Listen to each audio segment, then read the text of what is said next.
kiukweli yani sikupata muda wa kupumzika kwa sababu baada ya pale sasa ikabidi sasa tuanze kujulisha ndugu. Mtu wa kwanza alipigiwa mume wangu, wakwe zangu, yani sasa hapo watu wakawa wanaambizana. Lakini sasa mume wangu baada ya kuona gari akajua mimi nimeumia, tunamficha. Watu wengi walijua mimi nimeumia tunawaficha, lakini haikuwa hivyo. Basi tumekaa ile siku ya kwanza, polisi wale walitushughulikia vizuri sana kiukweli. Kwanza naomba nitoe shukrani kwa ule ni mkoa Chalinze ni nini?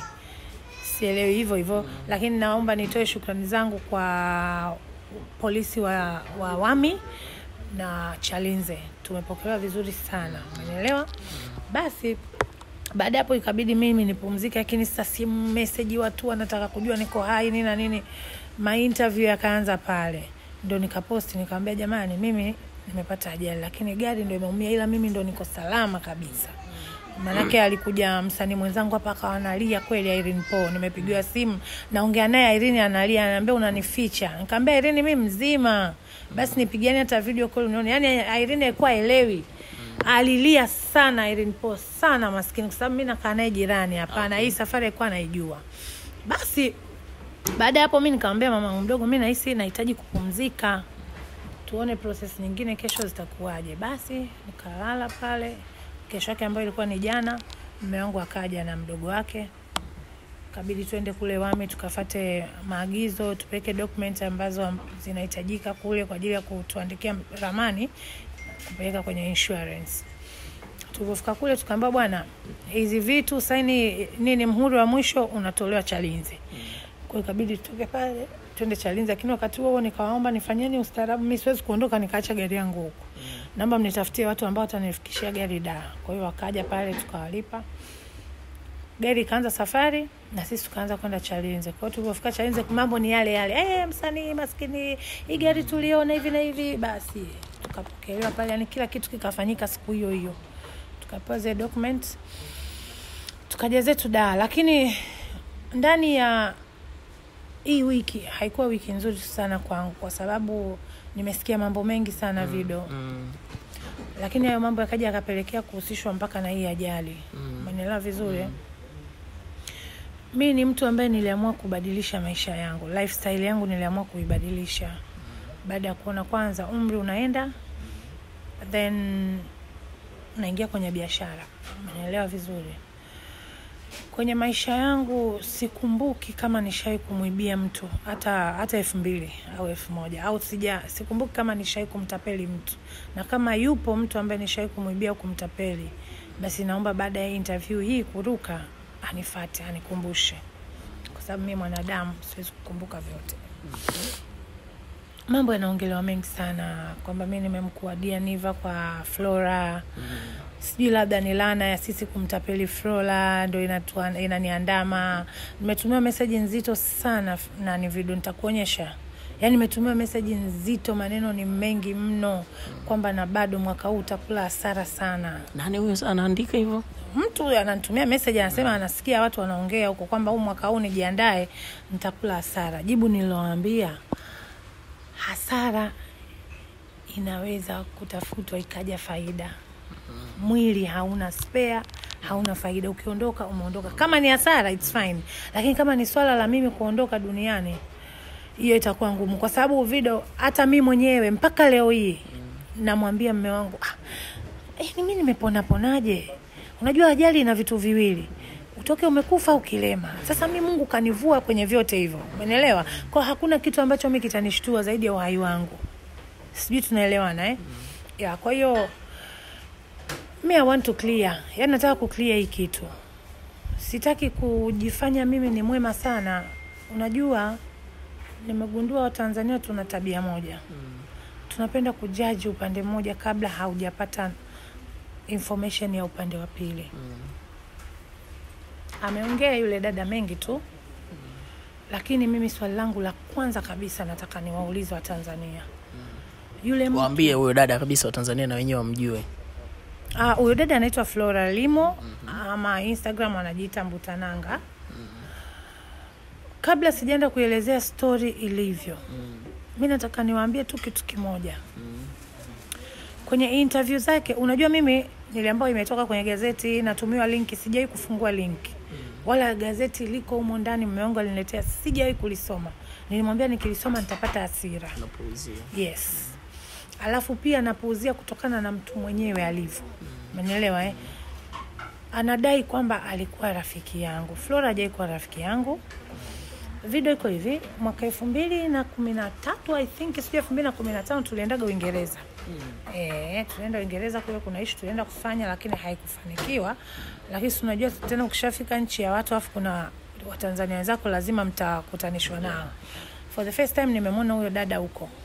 Baada ya hapo tukaondoka, tukaja huku, tukawa tunawasiliana tu kwenye mitandao, yani ile mambo mnaendeleaje sijui hivyo.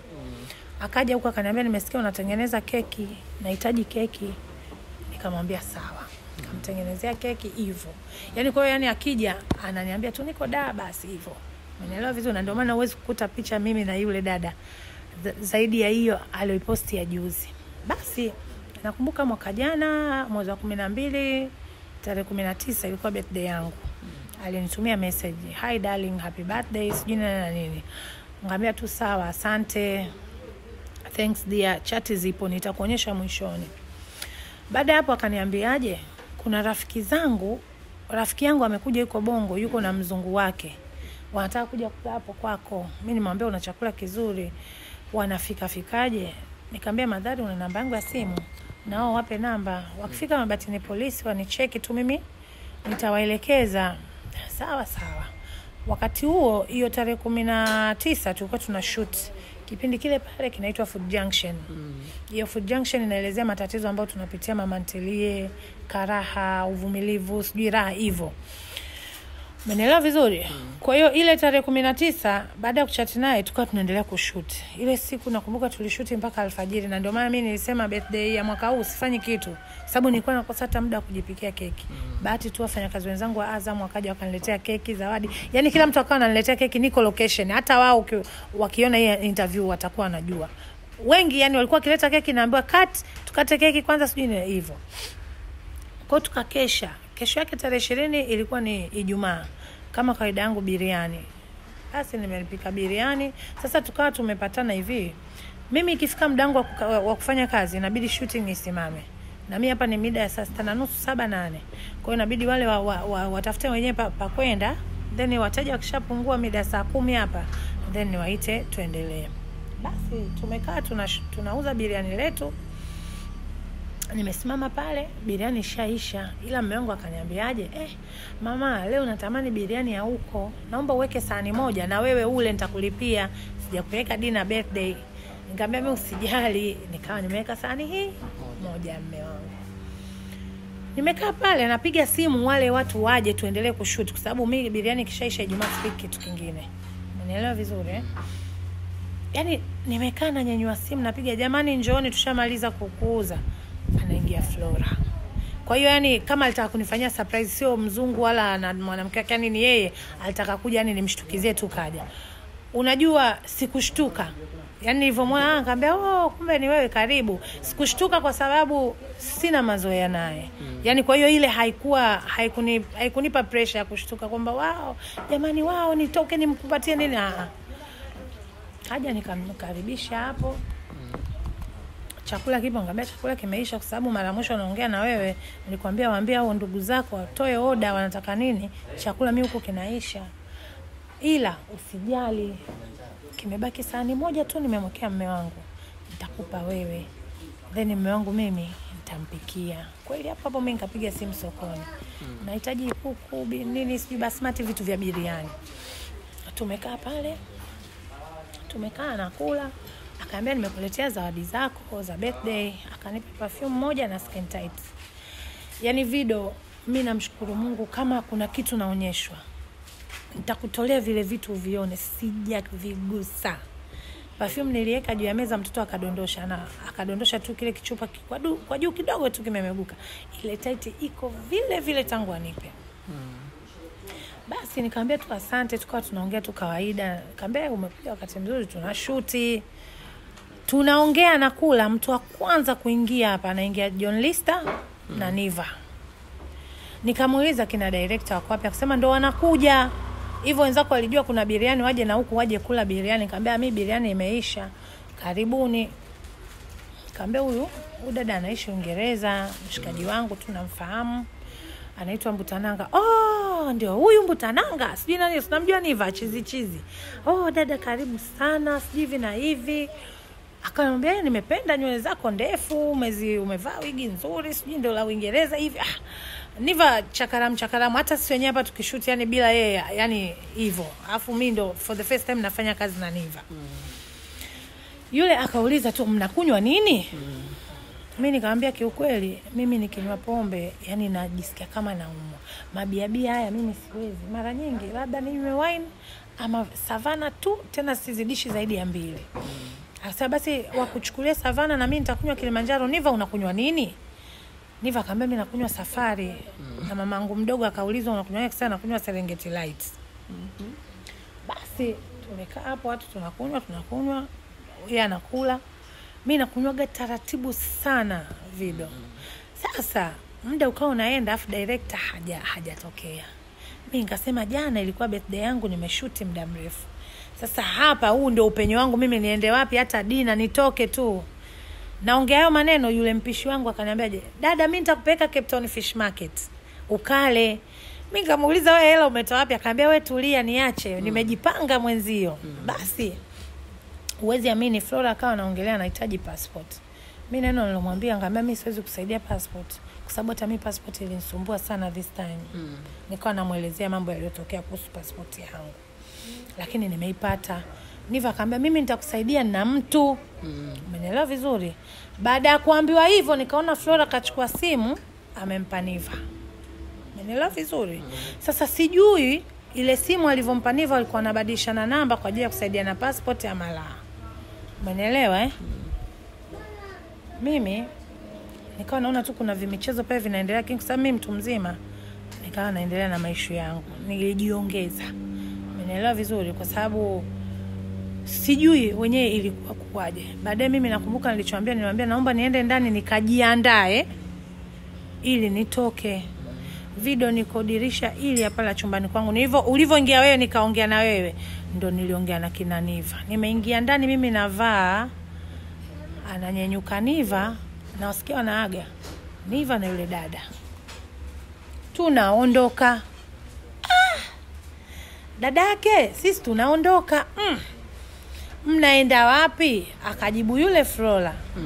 Uzuri mimi na haya mambo yanatokea wote hao hapa. Wafanya kazi wangu, wengine tuliokuwa tunashoot nao, director naye akawa ameshafika, nikamwambia huyu ndo Mbutananga nini. Alafu uzuri kulikuwa kuna msichana mmoja anafanya kazi Global naye alikuwepo, ni mwandishi.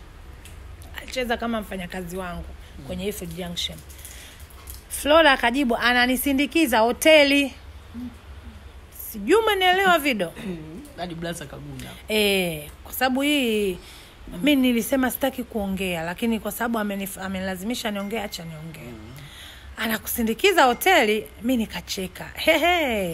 Haya, Niva, nakuomba hakikisha huyo dada anafika salama. Kwa sababu sio mwenyeji sana Dar es Salaam. Unaelewa vizuri? Kwa tarehe 20 wakaondoka. 21. 22. Tarehe 23 cameraman wetu anaoa. Alienda kuoa Zanzibar, afa akawa anafanywa chai hapa. Lakini mara nyingi yani kina Niva akawa ananipigia na yule dada kutaka kuongea na mimi. Mara nyingine yani sasa nakuwa sipokei, mbona upatikani sijui nini. Yani design fulani yani mimi nikawa tu naendelea na maisha yangu. Sababu wale ni watu wazima, mimi nikajua kabisa wana mapatano yao. Umenielewa vizuri? Kumbuka mimi Flora, hii ndio mara yangu ya kwanza kukaa naye close hivi kwa muda mrefu. Ukiachana na ile ambayo nilimpelekea keki, alifanya sijui party, mimi baada ya party niliondoka. Sina mazoea naye. Niva ndio for the first time video nakutana naye kwenye kazi. Mpaka mwenyewe aliongea akasema najuta kwa nini nilikuwa sikupi kazi Aisha. Umenielewa vizuri? Yule kaka akasema Aisha, mimi nataka mje kwenye nini? Kwenye chai, wewe na mama yako mdogo. Akawa anatualika yani wale watu wote wa Food Junction. Lakini naomba na yule nani rafiki yako wa Uingereza aje. Nikamwambia mimi siwezi kumwambia, sina mazoea hayo. Yuko na nani? Nikamwambia mara mwisho ameondoka na Niva, labda umpigie Niva. Kweli akampigia Niva. Alivompigia Niva akamwambia vya kumwambia, baadaye Niva akanipigia, dadake unaenda kwenye chai? Nikamwambia yeye naenda kwa sababu mtu aliniambia muda. Sawa, ongea na mke wangu. Unaelewa vizuri? Tarehe 20, hiyo ni tarehe 23. Siku 3 mbele. Naongea naye ni Flora Mbutananga. Wifi akaniambia, wifi. Nikamwambia, huko tunavaaje? Nikamwambia mara nyingi ndoa hizi za Kiislamu huyu Mpemba tunavaa gauni ndefu na mitandio. Basi sawa, tutakutana huko. Sawa. Kweli mimi na mamangu mdogo hao tukaondoka mpaka Ilala. Tulipofika Ilala tumekaa pale, nikawa naambia najisikia kama kwenda haja ndogo. Naomba, kuna mvulana alitupokea hapo na yeye tulikuwa tunashoot naye hapa. Akamwambia chooni ni hapo nyuma, ingia. Kwa hiyo akawa amekaa mbele kwenye, nikamwambia basi niangalizie gari. Akawa amekaa mbele kiti cha dereva. Mimi nilivorudi nikamwambia najisikia vibaya, ngoja nikae nyuma. Kwa hiyo nikawa nimekaa zangu siti ya nyuma. Siti ya mbele yuko yeye yule kaka, tukao tunaambia tunatamani kachori tuletee hivi hivyo yani. Muda si muda Niva anaingia na bibie. Sasa muda wa kwenda kuanza chai watoto wa kiume ukao umefika. Niva akaniambiaje, dadake. Balaa. Nikamwambia balaa gani? Uzuri na mamangu mdogo yumo ndani ya gari. Balaa gani? Mambo huko ni moto. Okay. Vipi mbogo? Nikamwambia mimi najisikia ovyo. Basi ngoja nimlete mke wangu aje ukae naye huku. Kwa sababu kule mimi nafunga gari, mimi naenda huku upande wa wanaume sio na nini. Akamleta. Wifi akaambia umependeza, sio utafikiri wewe ndio bi harusi. Nikamwambia mimi usinialike kwenye harusi yako kwa sababu haya mavazi mimi ninayo mengi. Tukawa tunataniana hivyo. Akaambia vipi unamuonaje Niva? Ananiuliza mimi. Manela vizuri. Unamuonaje Niva? Nikamwambia maidia. Kwani wewe umemuonaje? Mimi namuona tu mtu mzuri, sijui na nini. Kaambia okay. Naona kapendeza.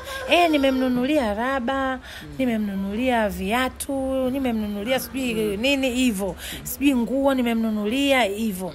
Alafu wezi amini amekwambia passport nimemkatia. Yeye ndo ananiambia hivyo. Hivi amekwambia na yeye passport tumekata 2. Mmekata 2 Hebu niambie wewe Shaniva unamuonaje?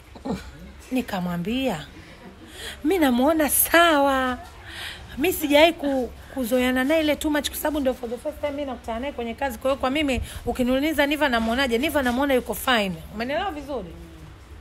Basi akaniambia mimi naona nimemkatia passport kama vipi, kama yuko serious. Kama vipi tuoane tuende zetu Uingereza. Hiyo tarehe 23 mnajua. Mtu anashaanza kuolewa na kwenda Uingereza. Yaani siku 3 ndani siku 3. Video niache naongea Sasa kwanza moyoni nikasemaje, huyu dada mnafiki. Anavoniuliza mimi kwamba namuonaje Niva. Kaka naye tarehe 20, tarehe 21, 22, 23. Anakuja kuniuliza mimi nzuri keshakolezana na mwenzie mpaka washakatiana passport. Kwa hiyo huyu anataka mimi nimwambie Niva muuni, achana naye afai. Alafu akishatoka hapa aende akamwambie kwamba yeye shakakunanga hatari. Kwa sababu mtu mwenyewe yule ukimwona unamuonaje? Yule anakurudisha. Umeelewa? Aliuliza swali la kijinga sana kwa umri wake. Kuniuliza mimi eti Niva namuonaje? Mimi nikamwambia namuona sawa. Hata ni wewe video leo hiyo utaambia achana naye. Huwezi kwa sababu watu wamelala kule ujua wameongea vitu gani. Akasema anataka sijui mambo ya ndoa. Ndoa tena. Nikasema ndoa. Mimi nikamwambia sasa kwenye ndoa hapo kuna vitu vingi, kuna watu wavishane pete, kuna watu wakatambulishane kwa wazazi. Kama mko serious na yeye atataka, basi sawa inshallah, hamna neno. Ukizingatia tena mimi mpishi, chakula napika mwenyewe. Umenielewa vizuri? Kama ndo kalikoleza. Sina nalilia tenda hapo. Umenielewa? Kaambia sawa, haina neno. Lakini ngoja kwanza tuongee na Niva. Mimi Niva anarudi pale Niva nikamfuata mwenzangu anataka kuolewa. Anasema kama uko serious anataka muoane. Dadake mimi nimesota sana na maisha Bongo. Mimi namuoa tunaenda zetu Ulaya. Ukizingatia passport nimeshakatia. Ngambia kumbe kweli passport kanikatia passport dadake. Huyu yuko serious na mimi sijui na nini. Basi Kaambia Niva, kumbuka kuna mambo ya pete. Wewe hali yako naijua Niva, unakuja pale location tunashoot. Una hela mafuta mimi ndo nakupa, maskini ya Mungu. Saingia una njaa hivi na hivi, umenielewa? Na mchana hapo, umenielewa? Dadake wewe usijali, mimi mambo ya pete tena nitaipata tu. Sawa. Mie tena kule nikarudi. Flora mwenzio kakubali. Ila mimi sasa nilimwambiaje Niva, kama utamvisha pete, mvishe kama ya Lulu. Mimi katika pete zote nilizoziona Bongo nilipenda ya Elizabeth Michael. Yaani nimeipenda tu ilivyokaa simple lakini kazuri fulani. Akaambia mimi sijawahi kuiona, nikamwambia basi siku naenda kununua pete niambie twende wote. Umenielewa vizuri? Nikaongea kule. Tena alivyokubali hivyo mimi nikapiga kigelegele, unajua harusi tunayo hatuna. Unaelewa katika ile yani utani ile kuchangamsha. Nikarudi kwa bibi nikamwambia Niva amekubali. Sawa. Lakini anauliza size yako ya pete. Akaambia kuna pete yangu ameivaa kidole cha mwisho. Kwa Akapime hiyo.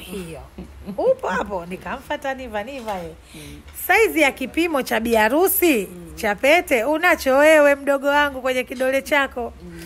Sawa dada yake. Tukawa pamoja pale. Kwa hiyo harusi pete unataka uvishwe lini?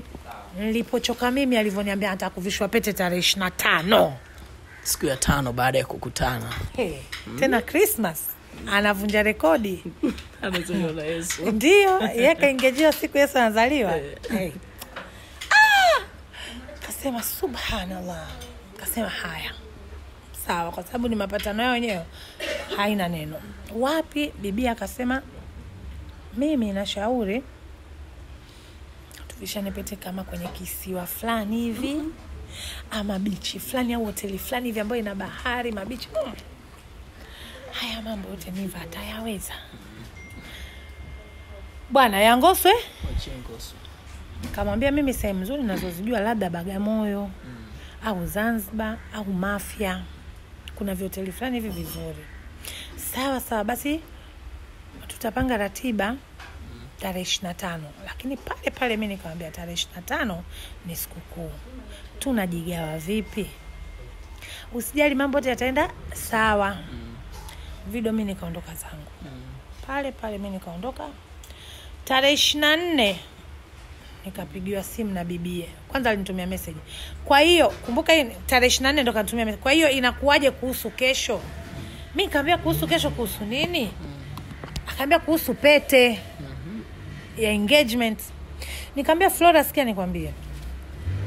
Niko na mamangu mdogo hapo kwa gari tunaenda sokoni kufanya shopping ya Christmas. Kaambia mimi mwanzo Muislamu lakini nimeolewa na Mkristo. Watoto wangu wote wa Kristo, babangu mkwe Mkristo, kasoro mamangu mkwe tu ndo Muislamu. Alafu sikukuu nimewambia waje kwangu kula. Na hata kama ningewaambia wale wakwe zangu wasije, hivi video tuongee tu ukweli. Mimi niache mume wangu na watoto wangu siku ya Christmas. Niende kwenye engagement sio ya mtu, ya Niva na Mbutananga. Ambao wamejuana siku 5 kabla na wakaamua kuvishana pete. Mimi nikamwambia kitu kimoja, mimi sitoweza. Ila kama utataka Flora, tuifanye saa 10. Ili nisikose kupikia familia yangu na nisiwakose na nyie. At least nishaacha lunch kwenye meza, nikiwaambia mimi naenda kuna kishughuli watanielewa. Lakini kuniambia eti ni tarehe 24 yote niifanye kwa ajili yako, nitakudanganya my dear. Umenielewa? Akanijibu sitaki, saa 10 nitakosa mwanga wa picha. Nikamwambia Dar es Salaam yetu hii mpaka saa 12 kuna jua. Basi kama ni hivyo, wewe si shida yako mimi niwepo kwenye hiyo engagement. Tufanye tarehe 26. No. Mimi nataka tarehe 25. Nikamwambia sikia nikwambia mimi siwezi kuacha familia yangu kama nilivyokuambia. Ila mimi nawatakia kila laheri. Chochote mtakachofanya, mtanitumia picha. But kabla ya hapo nikurudisha nyuma kule kwenye sherehe. Nilimfuata yeye na Niva. Nikawaambia, Flora mimi nakujua. Niva ni brandi kubwa. Umeelewa? Mtakapovishana pete zenu, kama ni ndoa yenu ya siri, basi msiposti mapicha kwanza. Nia yenu si ni kwenda Ulaya, sijui kuondoka kwenda kuishi wapi. Mkishafika huko ndio postini hayo mapicha. Yasije kaanza maneno hapa, manake utaletwa maneno ya Niva naye ataonyeshwa akaunti yako unavyofanya, hamna mtu ambaye atamtamani mwenzie. Umenielewa vizuri? Yaani niliwashauri vizuri sana. Basi ile tarehe 24 baada ya kumjibu vile akakata simu, mimi nikampigia simu Niva, nimeongea na Flora, mimi kesho nashindwa, kwa nini hataki kuelewa? Akaniambia dada yake yule mbishi. Lakini nikamwambia mbona naongea na wewe nasikia makelele, uko wapi? Akaniambia niko Kariakoo na wewe maduka asifungwe, nimeenda kununua pete. Nikamwambia wewe mimi nilikwambiaje? Wewe si nilikwambia ukienda kununua pete uniambie. Kwa nini umeenda mwenyewe? Kwa sababu mimi nilikwambia nunua pete kama ya Lulu. Nikaenda Kariakoo. Kwa nini wewe umeenda Kariakoo na umeniacha? Kwanza hela pete umepata wapi? Kanipa mwenyewe. Dada yake kanipa mwenyewe 300,000. Pete 300,000. Sasa mambo yamenoga. Paka mwanamke katoa mwenyewe pete avishwe. Katoa mwenyewe hela pete. Lakini mimi nikacha. Basi ndio hivyo. Mimi nimeshindwa kupatana naye kwa sababu mimi nilikuwa namwambia tarehe 25 angalau tufanye saa 10 na yeye amekataa. Niva mimi nawatakia kila laheri. Video baada ya pale sijaongea na huyo dada. Sijaongea na Niva. Ile tarehe 24 mimi nikaenda kwa kina huyu. Unajua mimi hao wafanyakazi wangu nafanana nao kama wadogo zangu. Kwa hiyo akaambia kuna kishughuli njoo, nikaenda. Tarehe 25 tumeamkia sikukuu. Tumeenjoy. Mimi sikukuu wa stoki. Yaani kama ni vinywaji nini tutanywa hapa nyumbani. Tarehe 25 ni usiku, ni tarehe 26. Tarehe 26 sina kumbukumbu vizuri. Anipigia simu Niva analia. Daisha amenikuta mwenzio. Mimi naambia unalia nini? Daisha, umeniponza, umenitambulisha kwa rafiki yako. Nikamwambia Niva, umekuja pale umenikuta nimekaa naye. Nikakwambia udada mimi namjua anaishi Uingereza, nilikuwa naye. Haya, nilikwambia mchukuane mwende hoteli. Hapana dada yake. Nilikwambia mwende mkalale wote awe mwanamke wako. Hapana dada yake. Yaani tu mimi mwenyewe amenikuta jamani, nilikuwa najijua mimi ndio London boy. Umeelewa? Niva mjinga sana. Nikamwambia uko wapi? Nimepigiwa simu na polisi natakiwa niende Daisha. Uko wapi sasa? Niko Bagamoyo. Nikamwambia sasa sikia. Hebu njoo kwanza unieleze vizuri. 7 hivi saa 6 nimekaa hapo na mume wangu na nimekaa na mume wangu sijui na nani. Tumekaa hapo mimi nimejilaza kwa chini. Niva anakuja, ana sweat balaa. Shemeji ulikuwepo siku ile, yule dada anakuja uongo. Akamwambia kweli. Nini kimetokea? Ndo anaanza kuelezea. Kwa mujibu wa Niva, alisema hivi. Kumbuka mimi niliachana na watu tarehe 25. Kwa mujibu wa Niva, anachodai, anasema bibi yule mapatano ilikuwa wakivishana pete iwe tu kwenye kisiwa sijui wapi, wakiwa tu wenyewe. Sijui baadaye ikawaje akamwambia Niva sijui njoo tuko sehemu fulani. Niva anafika kule, anasema akakuta yuko Isha Mashauzi, wapo ndugu wa huyo mdada na mpiga picha. Akamwambia nimekuita tuvishane pete. Niva ana pete yake kwenye mfuko. Hata hapo alipokuja alikuja nayo. Niva akamwambia sio mapatano yetu. Kwa nini umenifanyia hivi? Yaani kama mwanamke ndo kafanya surprise. Maana si unajua mwanaume anakupigia simu njoo na umo nini, ukifika ndo anakuvisha. Sasa yeye kwa mujibu wa Niva, mimi sitaki kumuongelea mtu. Niva ndo alivyoongea hivyo. Nikamwambia baada ya hapo ukafanyaje? Mimi sikuweza. Mlikuwa na nani na Aisha. Mimi nikachukua simu, naomba namba ya Aisha. Aisha mimi shabu wetu uko wapi? Natoka sijui wapi, napita hapa. Nikamwambia hapo Mabatini ndo ninapokaa, njoo. Umeelewa vizuri kwa sababu mimi nataka ni balance story. Akaja Aisha. Wakaongea pale, nikawasikiliza. Haya baba wewe, baada ya kukataa kuvisha pete ikawaje? Haya maneno anayaongea Niva mbele ya Isha Mashauzi.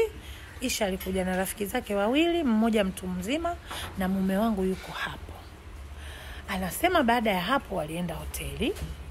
Niva huyo ndo anasema baada ya kwenda hoteli kafika kule tena washakunywa, bibi anataka tamu yake. Umeelewa?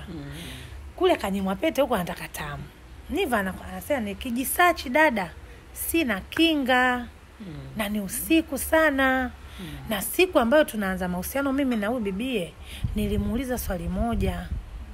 Tunaweza kwenda kupima? Niva ndo anavyoniambia mimi. Mwanamke akamjibu, mfano ukinikuta na ukimwi utaniacha?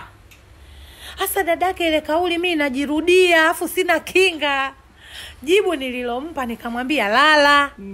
Umeelewa? Niva ndo anasema alimwambia bibie lala.